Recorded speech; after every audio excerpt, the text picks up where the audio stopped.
ಕ್ಷೇತ್ರ ಕರ್ನಾಟಕ ವಿಧಾನಸಭೆಯಲ್ಲಿ ಖಾಲಿ ಇರತಕ್ಕಂತ ಒಂದು ಹುದ್ದೆಗಳ ನೇಮಕಾತಿಯ ಬಗ್ಗೆ ಇದಕ್ಕೂ ಮುಂಚೆ ನಾನು ನಿಮಗೆ ಸಪರೇಟ್ ಆಗಿ ನೋಟಿಫಿಕೇಶನ್ ಬಗ್ಗೆ ವಿಡಿಯೋನ ಮಾಡಿದ್ದೀನಿ. ಅಂದ್ರೆ ಎಚ್ಕೆದಲ್ಲಿ ಕೂಡ ಹುದ್ದೆಗಳು ಖಾಲಿ ಇರ್ತವ, ಮತ್ತೆ ನಾನ್ ಎಚ್ಕೆದಲ್ಲೂ ಕೂಡ ಹುದ್ದೆಗಳು ಖಾಲಿ ಇರ್ತಕ್ಕಂಥದ್ದು. ಆ ಎರಡು ನೋಟಿಫಿಕೇಶನ್ ಬಗ್ಗೆ ನಿಮಗೆ ಈಗಾಗಲೇ ನಾನು ಸಂಪೂರ್ಣವಾಗಿ ಮಾಹಿತಿನ ತಿಳಿಸಿಕೊಡಿದ್ರಿ. ಮತ್ತೆ ಆದ್ರೂ ಕೂಡ ಕಮೆಂಟ್ ಅನ್ನ ಮಾಡ್ತಾ ಇದ್ರಿ. ಅಂದ್ರೆ ನಾವಿಲ್ಲಿ ಎಚ್ಕೆದಲ್ಲಿ ಅಪ್ಲಿಕೇಶನ್ ಹಾಕ್ಬೋದು ಅಥವಾ ನಾನ್ ಎಚ್ಕೆದಲ್ಲಿ ಅಪ್ಲಿಕೇಶನ್ ಹಾಕ್ಬೋದು ಅಂತ ನೀವು ಕಮೆಂಟ್ ಮಾಡ್ತಾ ಇದ್ರಿ. ಅದ್ರ ಕನ್ಫ್ಯೂಷನ್ ಇದೆ.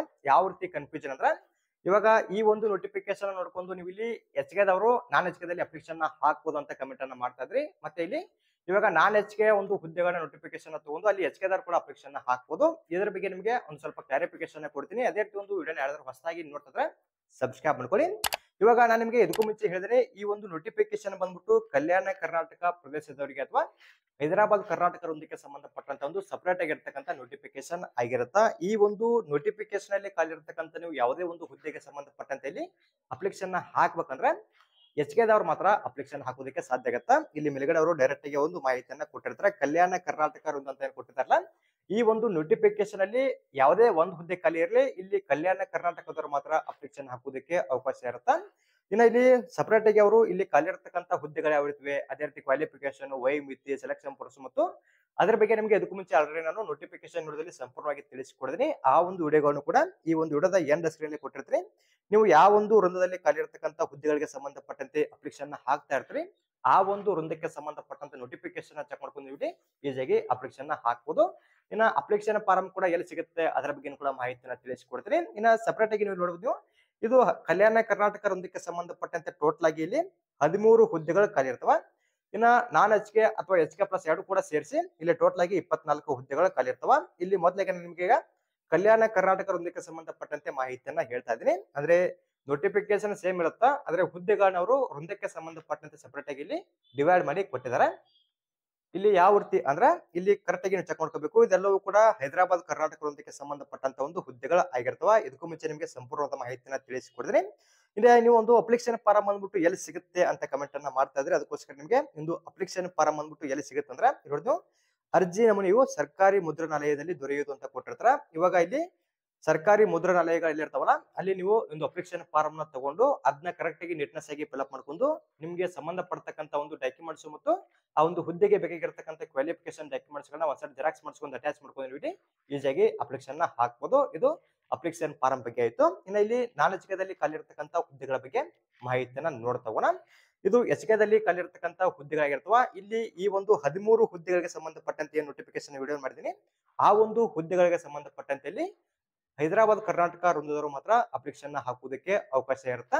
ಇನ್ನ ನಾನ್ ಎಚ್ಕೆ ಅಂದ್ರೆ ಇವಾಗ ಮುಖ್ಯದ ವೃಂದಕ್ಕೆ ಸಂಬಂಧಪಟ್ಟಂತೆ ಮಾಹಿತಿಯನ್ನ ನೋಡ್ತಗೋಣ. ಅಲ್ಲಿ ಎಷ್ಟು ಹುದ್ದೆಗಳು ಖಾಲಿವೆ ಮತ್ತೆ ಇದಕ್ಕೂ ಮುಂಚೆ ನಿಮ್ಗೆ ಸಂಪೂರ್ಣವಾಗಿ ತಿಳಿಸಿಕೊಡ್ತೀನಿ. ಮತ್ತೊಂದಿಷ್ಟು ನಿಮ್ಗೆ ಮಾಹಿತಿಯನ್ನ ಹೇಳ್ತೀನಿ ಒಂದು ನಾನ್ ಎಚ್ಕೆಗೆ ಸಂಬಂಧಪಟ್ಟಂತೆ. ಇವಾಗ ಕ್ಷೇತ್ರ ಇದು ಕರ್ನಾಟಕ ವಿಧಾನಸಭೆಯಲ್ಲಿ ಖಾಲಿ ಇರತಕ್ಕಂತ ಒಂದು ಹುದ್ದೆಗಳಿಗೆ ಸಂಬಂಧಪಟ್ಟಂತೆ ಇನ್ನೊಂದು ನೋಟಿಫಿಕೇಶನ್ ಆಗಿರುತ್ತಾ. ಈ ಒಂದು ನೋಟಿಫಿಕೇಶನ್ ಅಲ್ಲಿ ಅವರು 24 ಹುದ್ದೆಗಳನ್ನ ನೋಟಿಫಿಕೇಶನ್ ಮಾಡಿದ್ರೆ, ಇದಕ್ಕೂ ಮುಂಚೆ ಕಲ್ಯಾಣ ಕರ್ನಾಟಕ ವೃಂದಕ್ಕೆ ಸಂಬಂಧಪಟ್ಟಂತೆ 13 ಹುದ್ದೆಗಳು ಮಾತ್ರ ಖಾಲಿ ಇದ್ರೆ, ಇಲ್ಲಿ ನಾನ್ ಎಚ್ಕೆ ಪ್ಲಸ್ ಎಚ್ಕೆ ಇಲ್ಲಿ ಕೂಡ ಬರುತ್ತಾ. ನಾನ್ ಎಚ್ಕೆದವರು ಕೂಡ ಇಲ್ಲಿ ಅಪ್ಲಿಕೇಶನ್ ಹಾಕ್ಬೋದು. ಇಲ್ಲಿ ಡೈರೆಕ್ಟ್ ಆಗಿ ಅವರು ಮೆನ್ಷನ್ ಮಾಡಿಲ್ಲ, ನೋಡಿದ್ರು ಡೈರೆಕ್ಟ್ ಆಗಿ ಕೊಡಿದ್ರೆ ವಿವಿಧ ವೃಂದಗಳಲ್ಲಿ ಹುದ್ದೆಗಳನ್ನ ನೇರ ನೇಮಕಾತಿ ಮೂಲಕ ಭರ್ತಿ ಮಾಡುವ ಬಗ್ಗೆ ಅಂತ ಮಾಹಿತಿಯನ್ನ ಕೊಟ್ಟಿರ್ತಾರ. ಈ ಒಂದು 24 ಹುದ್ದೆಗಳಿಗೆ ಸಂಬಂಧಪಟ್ಟಂತೆ ಏನ್ ನೋಟಿಫಿಕೇಶನ್ ಇರುತ್ತಾ, ಇಲ್ಲಿ ಎಚ್ಕೆದವರು ಕೂಡ ಅಪ್ಲಿಕೇಶನ್ ಹಾಕ್ಬೋದು, ಮತ್ತೆ ನಾನ್ ಎಚ್ಕೆದವರು ಕೂಡ ಇಲ್ಲಿ ಅಪ್ಲಿಕೇಶನ್ ಹಾಕ್ಬೋದಾಗಿರುತ್ತೆ. ಇಲ್ಲಿ ಇದೇ ವೃಂದಕ್ಕೆ ಸಂಬಂಧಪಟ್ಟಂತ ಅಭ್ಯರ್ಥಿಗಳಲ್ಲಿ ಅರ್ಜಿನ ಸಲ್ಲಿಸಬಹುದು ಅಂತವರು ಮಾಹಿತಿಯನ್ನ ಕೊಟ್ಟಿಲ್ಲ. ಇದಕ್ಕೂ ಮುಂಚೆ ನಾನು ನಿಮ್ಗೆ ಹೇಳಿದಿಲ್ಲ, ಆ ಒಂದು ನೋಟಿಫಿಕೇಶನ್ ಅಲ್ಲಿ ಅಂದ್ರೆ 13 ಹುದ್ದೆಗಳಿಗೆ ಸಂಬಂಧಪಟ್ಟಂತೆ ಏನ್ ನೋಟಿಫಿಕೇಶನ್ ಇದೆ, ಅಲ್ಲಿ ಕಲ್ಯಾಣ ಕರ್ನಾಟಕ ವೃಂದದವರು ಮಾತ್ರ ಅಪ್ಲಿಕೇಶನ್ ಹಾಕ್ಬೇಕು.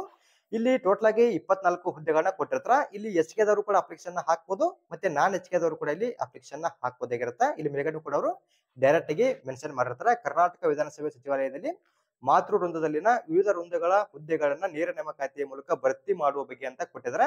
ಇಲ್ಲಿ ಡೈರೆಕ್ಟ್ ಆಗಿ ಇದೇ ಒಂದು ವೃಂದಕ್ಕೆ ಸಂಬಂಧಪಟ್ಟಂತ ಅಭ್ಯರ್ಥಿಗಳು ಅರ್ಜಿ ಸಲ್ಲಿಸಲು ಅವಕಾಶ ಇದೆ ಅಂತವರು ಡೈರೆಕ್ಟ್ ಆಗಿ ಮೆನ್ಷನ್ ಮಾಡಿಲ್ಲ. ಇಲ್ಲಿ ಎಚ್ಕೆದವರು ಕೂಡ ಅಪ್ಲಿಕೇಶನ್ ಹಾಕ್ಬೋದು, ಮತ್ತೆ ನಾನ್ ಎಚ್ಕೆದವರು ಕೂಡ ಇಲ್ಲಿ ಅಪ್ಲಿಕೇಶನ್ ಹಾಕ್ಬೋದಾಗಿರುತ್ತೆ. ಈ ಒಂದು ನೋಟಿಫಿಕೇಶನ್ ಟೋಟಲ್ ಆಗಿ 24 ಹುದ್ದೆಗಳನ್ನ ಕೊಟ್ಟಿರ್ತಾರೆ.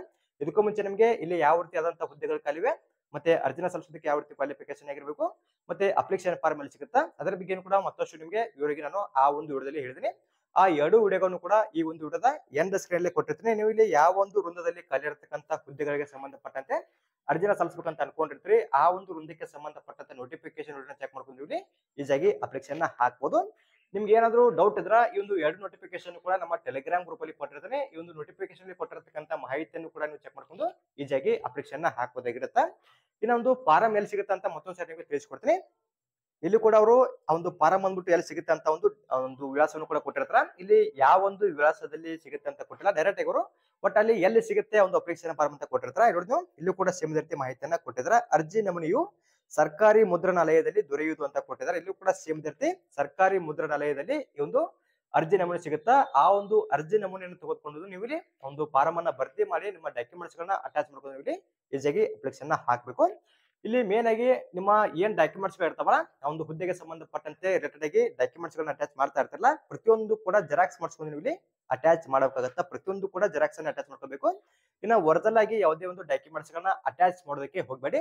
ಎಲ್ಲವೂ ಕೂಡ ಜೆರಾಕ್ಸ್ ಅನ್ನ ತಗೊಂಡು ಇಲ್ಲಿ ಅಟ್ಯಾಚ್ ಮಾಡ್ಕೊಂಡು ಅಪ್ಲಿಕೇಶನ್ ಹಾಕಬೇಕು. ಇಲ್ಲಿ ಅರ್ಜಿ ಸಲ್ಲಿಸುವ ಕೊನೆಯ ದಿನಾಂಕ ಬಂದ್ಬಿಟ್ಟು 25/11/2024 ತನಕ ಕಾಲಾವಕಾಶ ಇರುತ್ತಾ. ಇನ್ನೇನು ಬಹಳ ದಿನ ಇರಲ್ಲ. ಯಾರೆಲ್ಲ ಎಲಿಜಿಬಲ್ ಆಗಿರ್ತಾರೆ ಪ್ರತಿಯೊಬ್ಬರು ಕೂಡ ನೀವು ಈಜಿಯಾಗಿ ಅಪ್ಲಿಕೇಶನ್ ಹಾಕಬಹುದು. ಆ ಒಂದು ಫಾರಂ ಬಂದ್ಬಿಟ್ಟು ಎಲ್ಲಿ ಸಿಗುತ್ತೆ ಅಂತ ನಿಮ್ಗೆ ಗೊತ್ತಾಗಿದೆ ಅಂತ ಅನ್ಕೋತೀನಿ. ಇನ್ನ ಯಾವ ಒಂದು ವಿಳಾಸಕ್ಕೆ ನಿಮ್ಮ ಅಪ್ಲಿಕೇಶನ್ ಹಾಕ್ಬೇಕು ಅಂದ್ರೆ 5074 ಮೊದಲನೇ ಮಹಡಿ ವಿಧಾನಸೌಧ ಬೆಂಗಳೂರು 560001 ಅಂತ ಕೊಟ್ಟಿದಾರಲ್ಲ, ಈ ಒಂದು ವಿಳಾಸಕ್ಕೆ ನೀವು ಇಲ್ಲಿ ನಿಮ್ಮ ಅಪ್ಲಿಕೇಶನ್ ಹಾಕಬಹುದು. ಇದೆಲ್ಲವೂ ಕೂಡ ಅಡ್ರೆಸ್ ಆಗಿರುತ್ತೆ. ಕಾರ್ಯದರ್ಶಿ ಕರ್ನಾಟಕ ವಿಧಾನಸಭೆ ಸಚಿವಾಲಯ ಅಂಚೆ ಪೆಟ್ಟಿಗೆ ಸಂಖ್ಯೆ, ಅಲ್ಲಿಂದ ಹಿಡಿದ ಇಲ್ಲಿ ತನಕ ನೀವು ಇಲ್ಲಿ ಆ ಒಂದು ಮೇನ್ ಆಗಿರತಕ್ಕಂಥ ಎನ್ಲಾಪ್ನ ಮೇಲ್ಗಡೆ ಅಡ್ರೆಸ್ ಅನ್ನ ಬರೆದ ಕೆಲಸ ಇಲ್ಲಿ ಒಂದು ಅಪ್ಲಿಕೇಶನ್ ಹಾಕಬಹುದಾಗಿರುತ್ತೆ. ಇಲ್ಲಾಂದ್ರೆ ನೀವು ಡೈರೆಕ್ಟ್ ಆಗಿ ಖುದ್ದಾಗಿ ನಿಮ್ಮ ಅಪ್ಲಿಕೇಶನ್ ಫಾರ್ಮ್ ಅನ್ನ ಕೊಡ್ತಾ ಇದ್ರೆ ಆ ಒಂದು ಅಡ್ರೆಸ್ ಅನ್ನು ಕೂಡ ಕೊಟ್ಟಿರ್ತಾರೆ. ಇಲ್ಲಿ ನೋಡಿ ನೀವು ಆ ಒಂದು ಅಡ್ರೆಸ್ ಬಗ್ಗೆ ಕೂಡ ನಿಮಗೆ ಇದಕ್ಕೂ ಮುಂಚೆ ಹೇಳಿದೀನಿ. ಇವಾಗ ಮತ್ತೊಂದು ಸಾರಿ ನಿಮಗೆ ತಿಳಿಸಿಕೊಡ್ತೀನಿ. ಇಲ್ಲಿ ಅಪ್ಲಿಕೇಶನ್ ಫೀ ಕೂಡ ಇರುತ್ತೆ, ಅದ್ರ ಬಗ್ಗೆ ನಿಮಗೆ ಇದಕ್ಕೂ ಮುಂಚೆ ಮಾಡಿರ್ತಕ್ಕಂಥ ನೋಟಿಫಿಕೇಶನ್ ವಿಡಿಯೋದಲ್ಲಿ ಸಂಪೂರ್ಣವಾಗಿ ತಿಳಿಸಿಕೊಡ್ತೀನಿ. ನೀವೇ ಖುದ್ದಾಗಿ ಒಂದು ಅಪ್ಲಿಕೇಶನ್ ಕೊಡ್ತಾ ಇದ್ರೆ ಯಾವ ಒಂದು ವಿಳಾಸಕ್ಕೆ ಕೊಡಬೇಕಂತ ಕೂಡ ಕೊಟ್ಟಿರ್ತಾರೆ. ನೋಡಿ ಒಳಗಾಗಿ ಖುದ್ದಾಗಿ ಅಂದ್ರೆ ಈ ಒಂದು ದಿನಾಂಕದ ಒಳಗಡೆ ಆಗಿ ಖುದ್ದಾಗಿ ಕೊಠಡಿ ಸಂಖ್ಯೆ 119A ಪತ್ರ ಸ್ವೀಕಾರ ಮತ್ತು ರವಾನೆ ಶಾಖೆ 1ನೇ ಮಹಡಿ ವಿಧಾನಸೌಧ ಬೆಂಗಳೂರು ಅಂತ ಕೊಟ್ಟಿದಾರಲ್ಲ, ಈ ಒಂದು ವಿಳಾಸಕ್ಕೆ ನೀವು ಇಲ್ಲಿ ಖುದ್ದಾಗಿ ಹೋಗಿ ಕೂಡ ನಿಮ್ಮ ಅಪ್ಲಿಕೇಶನ್ ಕೊಟ್ಟು ಬರ್ಬೋದು. ಇಲ್ಲದಲ್ಲಿ ಅಂಚೆ ಕಚೇರಿ ಮೂಲಕನೂ ಕೂಡ ನೀವು ಇಲ್ಲಿ ಸೆಂಡ್ ಮಾಡಬಹುದು. ಇಲ್ಲಿ ಮೇಲ್ಗಡೆ ಕೊಟ್ಟಿರತಕ್ಕಂತ ಈ ಒಂದು ವಿಳಾಸಕ್ಕೆ ಎರಡು ಕೂಡ ನಿಮಗೆ ವಿಳಾಸದ ಬಗ್ಗೆ ತಿಳಿಸಿದ್ದೀನಿ. ಇನ್ನ 25/11/2024 ತನಕ ಕಾಲಾವಕಾಶ ಇರುತ್ತೆ. ಈ ಒಂದು ದಿನಾಂಕದ ಒಳಗಡೆ ಇಲ್ಲಿ ಅಪ್ಲಿಕೇಶನ್ ಹಾಕಬಹುದು. ಇಲ್ಲಿ ನಿಮಗೆ ಯಾವುದೇ ಒಂದು ಡೌಟ್ ಇದ್ರೂ ಕೂಡ ಕಮೆಂಟ್ ಮಾಡಿ, ಅದರ ಬಗ್ಗೆ ನಿಮಗೆ ಮತ್ತಷ್ಟು ವಿವರವಾಗಿ ತಿಳಿಸಿಕೊಡ್ತೀನಿ. ಸದ್ಯಕ್ಕೆ ಇವತ್ತಿನ ನೋಟದಲ್ಲಿ HK ಮತ್ತು ನಾನ್ HK ದವರು ಎಲ್ಲಿ ಅಪ್ಲಿಕೇಶನ್ ಹಾಕಬೇಕು, ಯಾವ ಒಂದು ನೋಟಿಫಿಕೇಶನ್ ಅಲ್ಲಿ ನಿಮಗೆ ಸಪರೇಟ್ ಆಗಿ ಹುದ್ದೆಗಳು ಖಾಲಿ ಇರ್ತಾವ ಅದರ ಬಗ್ಗೆ ಮಾಹಿತಿಯನ್ನು ತಿಳಿಸಿಕೊಡ್ತೀನಿ. ಮತ್ತೆ ಒಂದು ಅಪ್ಲಿಕೇಶನ್ ಫಾರಂ ಎಲ್ಲಿ ಸಿಗುತ್ತಾ ಅದರ ಬಗ್ಗೆ ಕೂಡ ಮಾಹಿತಿಯನ್ನು ಹೇಳಿದೀನಿ. ಇನ್ನು ಕೂಡ ನಿಮ್ಗೆ ಏನಾದರೂ ಡೌಟ್ ಇದ್ರೆ ಕಮೆಂಟ್ ಮಾಡಿ, ಅದರ ಬಗ್ಗೆ ಕೂಡ ಮತ್ತಷ್ಟು ವಿವರವಾಗಿ ತಿಳಿಸಿಕೊಡ್ತೀನಿ. ಅದೇ ರೀತಿ ಒಂದು ನೋಟಿಫಿಕೇಶನ್ ಕೂಡ ನಮ್ಮ ಟೆಲಿಗ್ರಾಮ್ ಗ್ರೂಪ್ ಅಲ್ಲಿ ಕೊಟ್ಟಿರ್ತೀನಿ. ನಿಮ್ಗೆ ಏನಾದರೂ ಡೌಟ್ ಇದ್ರೆ ಇಲ್ಲಿ ನೋಟಿಫಿಕೇಶನ್ ಕೊಟ್ಟಿರ್ತಕ್ಕಂಥ ಮಾಹಿತಿಯನ್ನು ಚೆಕ್ ಮಾಡ್ಕೊಳ್ಳಿ. ಆದ್ರೂ ಕೂಡ ಡೌಟ್ ಇದ್ರೆ ಕಮೆಂಟ್ ಮಾಡಿ. ಅದೇ ರೀತಿ ಒಂದು ಮಾಹಿತಿ ತಮಗೆ ಇಷ್ಟವಾದಲ್ಲಿ ನಮ್ಮ ಚಾನಲ್ ನ ಸಬ್ಸ್ಕ್ರೈಬ್ ಮಾಡ್ಕೊಳ್ಳಿ, ಲೈಕ್ ಮಾಡ್ರಿ. ನಿಮ್ಮ ಸ್ನೇಹಿತರು ಕೂಡ ಶೇರ್ ಮಾಡಿ, ಅವರು ಕೂಡ ಇಲ್ಲಿ ಖಾಲಿರ್ತಕ್ಕಂಥ ಒಂದು ಹುದ್ದೆಗಳಿಗೆ ಸಂಬಂಧಪಟ್ಟಂತೆ ಅರ್ಜಿನ ಸಲ್ಲಿಸಲಿ. ಅದೇ ರೀತಿ ಮತ್ತೆ ಮುಂದಿನ ವಿಡಿಯೋದಲ್ಲಿ ಭೇಟಿ ಆಗೋಣ. Thanks for watching.